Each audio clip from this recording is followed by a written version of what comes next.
Okay, bismillahirrahmanirrahim. Alhamdulillahirabbil wassalatu wassalamu ala asyrafil anbiya'i wal mursalin wa ala alihi wa sahbihi ajma'in. Rabbi shrah li sadri wa yassir li amri wahlul min lisani yafqahu qawli. Subhanaka la ilma lana illa ma 'allamtana innaka antal alimul hakim.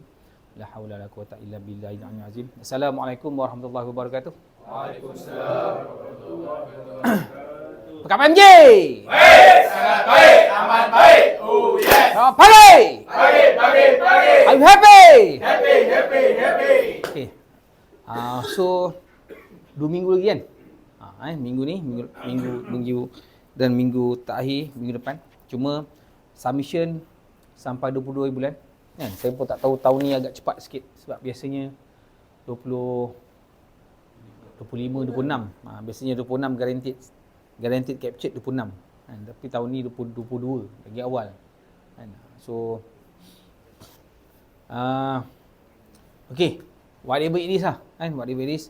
So kita tengah running lagi kita punya mission untuk towards the end ni, especially pertama you all punya individual contest atau target, dan yang paling penting juga MG punya target kan. Sebab tu dalam bisnes ni dia ada dua. Pertama as a individual, kedua as a team. Okay. So bagaimana kita nak contribute tu je. Sebab kadang-kadang kebanyakan biasanya saya lihat bila kita tak ada apa-apa, kita mengharapkan team. Bila kita dah start ada sesuatu, kita rasa macam team pula yang perlukan kita. Mula-mula kita perlukan team. Bila kita dah okey, dah establish, kita rasa apa? Team pula yang perlukan kita. Okey. There's no right no wrong. Tapi kebanyakan apabila kita rasa macam tu, bahayanya satu benda nama dia selfish. Kita keluar satu benda selfish. Dan paling bahaya bila benda tu tak perasan pun. You tak perasan yang you tengah selfish, tapi sebenarnya itu adalah selfish dan tak ada orang tegur pun. Okey. Dia memang benda ni macam grey area. So especially kalau kita jenis orang yang kita panggil bila kita tak ada, kita mencari. Bila kita ada, kita buat tak tahu semua orang. So benda tu is like macam behavior. Behavior. So apa yang you believe dan di-translate pada behavior, dan benda tu berterusan lah. Okay. So tu satu kan. Kita masih running lagi. Jangan lupa kita ada misi yang sangat besar. Despite kita punya turbulence kan, yang berlaku tahun ni kan, bermula tahun lepas. So tapi benda tu semua is part of the game kan. Tapi apa yang saya nak sampaikan adalah bagaimana kita ni walaupun banyak turbulence ke apa pun, kita boleh keep on moving, keep on going. Why? Because kita ada basic structure kan, basic system and structure. Kebanyakan orang buat bisnes kan, you boleh check leader kan, tahun pertama banyak tahun pertama yang dia turun naik jadi MDA. Lepas tu bila dia dah start seorang promote, ataupun kadang-kadang tak promote pun, tak ada promotion pun, nak dapat balik MDA tu punya dia susah. Why? Because dia tak ada consistent punya system structure. Okay. Jadi saya harap benda-benda like macam basic tahun depan, and kita tak boleh nak kompromi on the system structure lah. Okay. So tahun ni memang banyak kompromi. And dulu kita tak boleh datang because of COVID, semua nak datang office. Bila datang office, office cantik pula tu. Kan? Siapa kat sini tak rasa langsung naik tangga dekat Prima Klang Avenue? Langsung tak rasa. 1, 2, 3, 4. Tak ramai. So maksudnya yang lain yang dah tak ada ni pun ada ramai yang dulu masa dekat sana, office tak ada ni lah, tu lah, ni lah, macam-macam kan. Itu tak campur lagi tengah buat kerja tiba trip. Buat kerja, power trip. Lepas tu air tak ada. Terpaksa pergi Zurich, terpaksa ni, macam-macam hal. Kan? So now, nak apa je? Kotor lah tempat pijak kaki, nak buat phone call susah kan. Phone call kan kena garap dinding. Kan? Lepas tu pijak kan. susah, kotor kan. Nak kena cat lagi everything. Tukar, kita laminate kan. Order je, laminate, pop turun laminate. So nampak tak? Cuma macam saya cakap lah. Kan? Kita buat benda ni, dapat benda ni, ada dia punya KPI. Kan?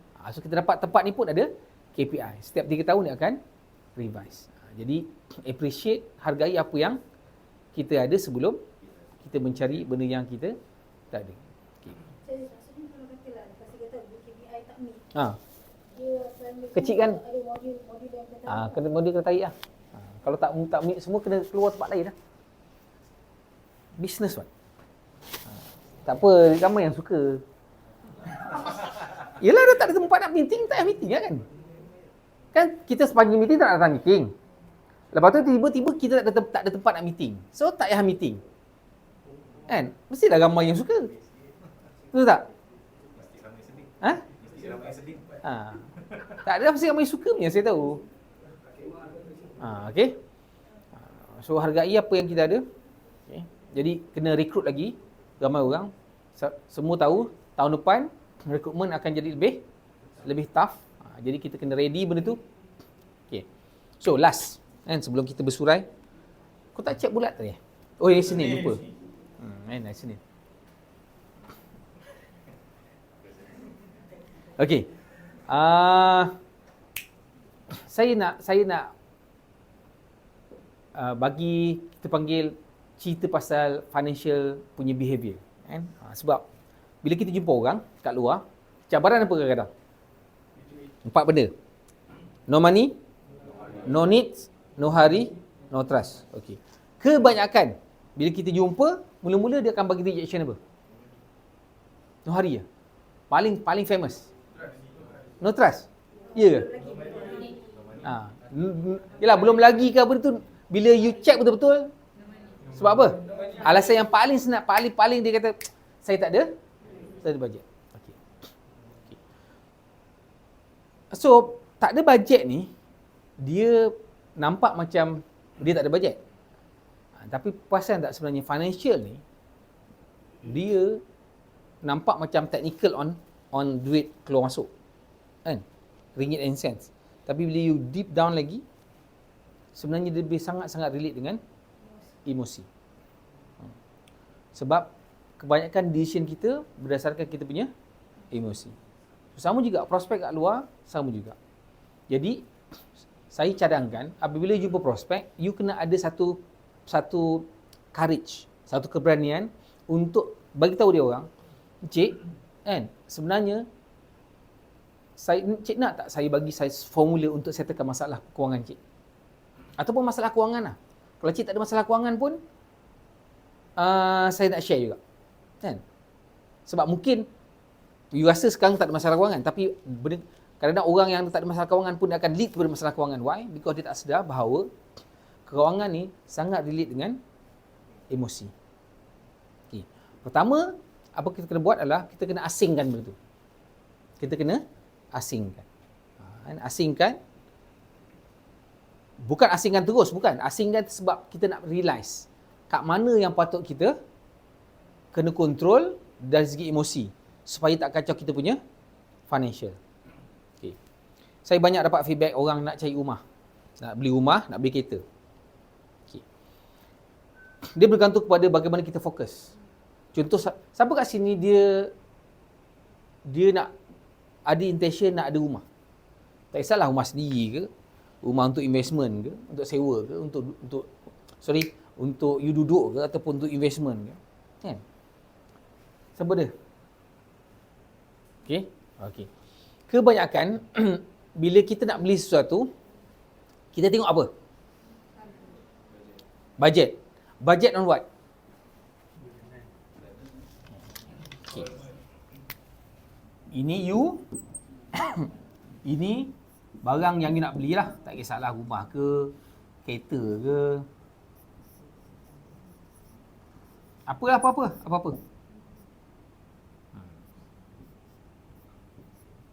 Okey. You nak pergi bercuti ke?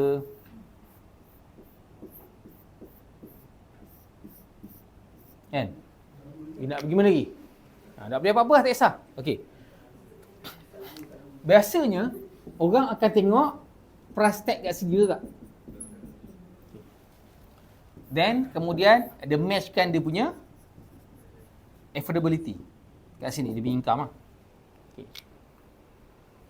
Ada jenis orang pula, dia tengok kat sini, lepas tu dia fokus kat mana? Ada dua jenis. Pertama, dia fokus, dia nak benda ni, dia compare dengan dia punya affordability, lepas tu dia adjust kat sini. Faham tak? Dia adjust kat sini. So ada satu jenis lagi, dia tengok benda ni, dia adjust kat sini. Untuk meet apa yang dia nak dekat sini. Yang pertama tadi, dia adjust kat sini untuk match dengan dia punya affordability. Kedua, dia adjust kat sini untuk match dengan apa yang dia nak. Kelebihan kita, tapi bukan kelebihan kita je, semua orang macam tu. Semua orang ada chance yang sama. Sebab semua orang ada, kebanyakannya semua orang ada access yang sama. Especially on, apa? On internet. Kan? Bila you ada access on internet, maksudnya you ada access on opportunity untuk grow you punya income. Tak kisahlah dalam apa bidang sekalipun. Tak kisah dalam apa bidang sekalipun. Siapa pernah tengok yang primitif punya video dekat YouTube? Yang dia buat kolam, dia gali. Kan? Pernah tengok semua, pernah tengok kan? Pernah tengok tak berapa view, berapa dia punya subscriber? Ha? Berapa dia punya view? Okey. Siapa pernah check dekat Social Blade berapa dia punya potential income daripada YouTube saja? Saya tengok last 2021. Berapa? 30 juta, 20 juta? 20 juta sih. Satu bulan easily 250,000 hingga 500,000 USD. Kan? Konon-konon hidup tak ada cangkul, tak ada apa. Kan? Aku tengok dia punya account Social Blade, silakap betul. You see? Kita really into the scene. Kan? Padahal tak tahu dia kamera dipakai macam mana kan. So, saya bila kita jadi content creator ni, kita bukan setakat duduk dalam scene tu, kita berada juga dekat ini kamera dia macam ni, boleh speaker apa ni, sound sangat crispy, semua tinggi. Ini bukan saya tak biasa ni. So nampak? Ni maksud saya. So sekarang ni kita ni pula memang buat apa? Kita buat bisnes. So dekat sini ada satu borderline. Ini saya cerita emosi tadi. Okey.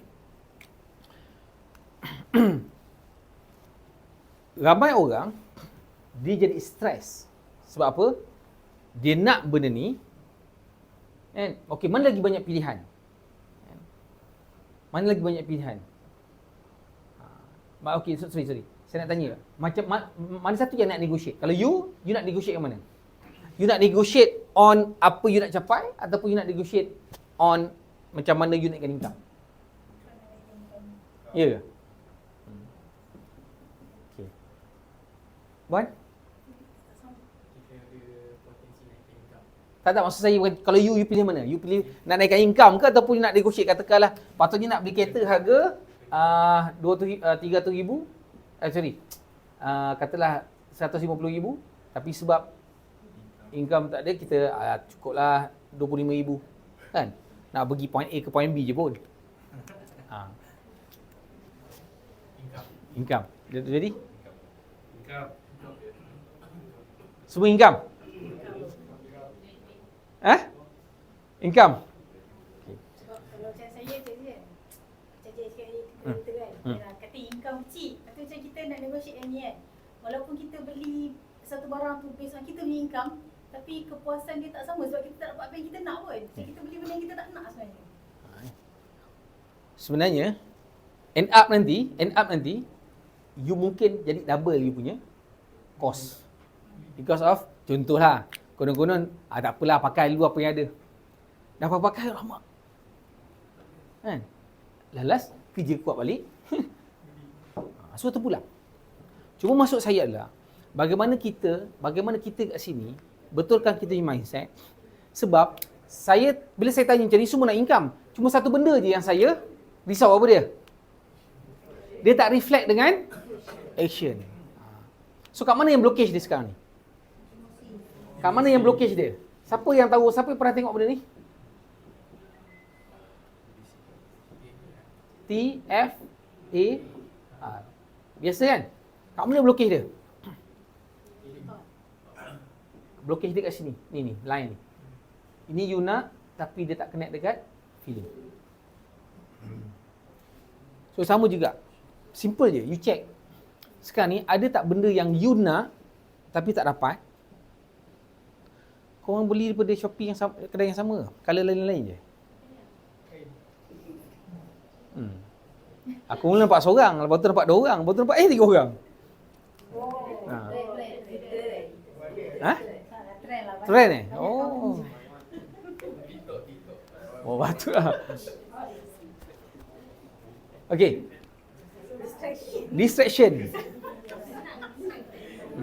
Tak ada tak. Kita berjaya. Tak, dia sebab yang satu tu kali hijau tu yang tu ni, yang ni memang dia colour ni. Okey. Semula. So kat sini. So now nak buat IPW ni. Kan? Saya nak tanya soalan. Berapa kali you all dah IPW? Paling banyak. Jawan. 11 kali. 5. 13. APW berapa kali? 9. 7. 6. 7.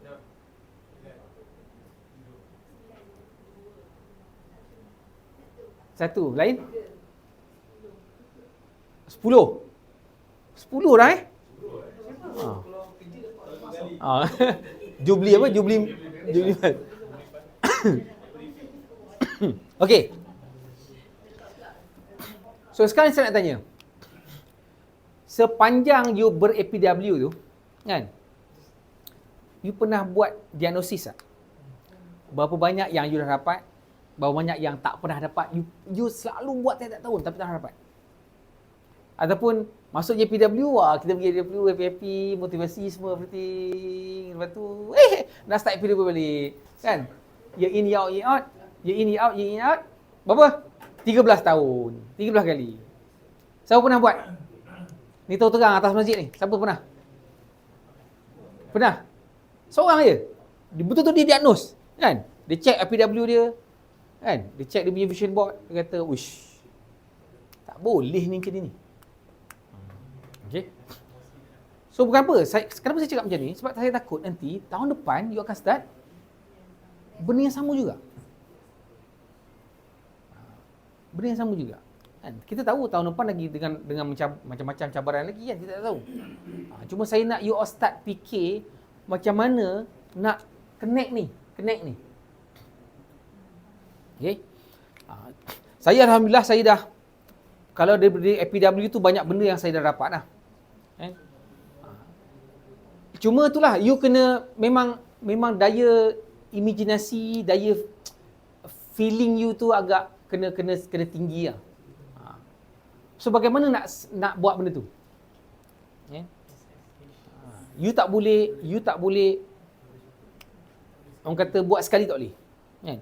Sekarang ni sebenarnya kalau kita tengok kita punya flow daripada apa yang masuk dalam SSH TT ni sampailah kepada you punya action ni kan, banyak lagi proses flow dia. Kebanyakan disangkut dekat belief system. Dekat belief. Maknanya you nak tapi pada masa sama dia block. Macam tak boleh dapat. Sebab apa? Sebab dia fokus pada result. Sedangkan kita patut kena fokus pada effort. Result tu Allah bagi tak bagi, kita move on. Cuma saya cukup risau bila tengok balik you punya effort year in year out macam tu. Okay. So tahun depan dengar cerita kan, Star Club bukan 280,000 dah. Kalau sekarang 280,000 pun penat, berapa orang je boleh dapat? Tahun depan Naik, mesti naik. Kan? Kan? Jadi, okay. So, kita perlu, pertama, okay, despite strategi ke teknikal tu semua, saya faham, macam-macam kita boleh bagi. Tapi, kenapa tak bergerak? Saya nak you belajar satu benda je. Kenapa tak bergerak? Kenapa tak you tak buat sepatutnya yang you kena buat? Saya identify banyak perkara. Pertama sekali, you punya dream ataupun yang you nak ni, bukan you nak sebab you nak tau. You nak sebab you mungkin ikut orang. Bila ikut orang, you rasa macam kalau tak dapat pun tak kisah. So cari reason kenapa you kena dapat.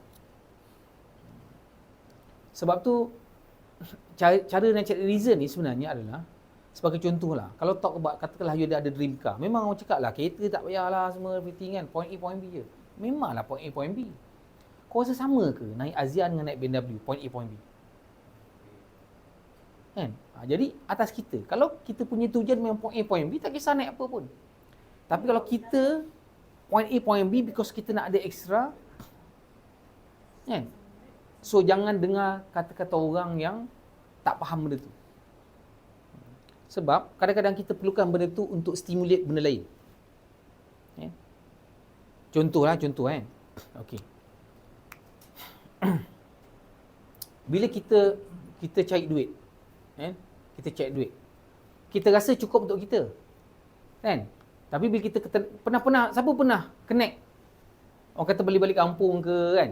Dia pernah visit pakcik-pakcik dia, makcik dia, anak saudara dia, sepupu-sepupu. Kan? Ada tak yang susah? Kan? Ada tak rasa macam kita nak tolong? So, kalau rasa macam you orang semua dah cukup, kan? You kena ingat, itu saudara tu, you ada peluang tau untuk adjust you punya income. Tapi because of you tak nampak meaning untuk bagi kat orang lain, saya ada share baru-baru ni. Kalau you fikir buat suatu benda tu, you nak kaya, kita akan rasa apa? Kita akan seletih. Faham tak? You buat sesuatu tu sebab nak kaya, you akan letih, serius. Kan? Yang kedua apa? Aku pun tak boleh ingat.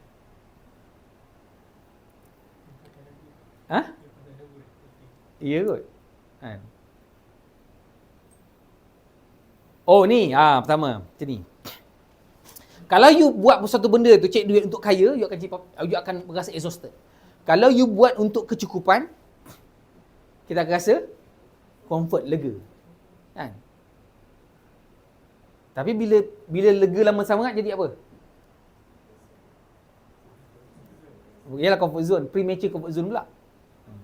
Sebab tu kena fikir bagaimana kita boleh bantu mencukupkan orang lain.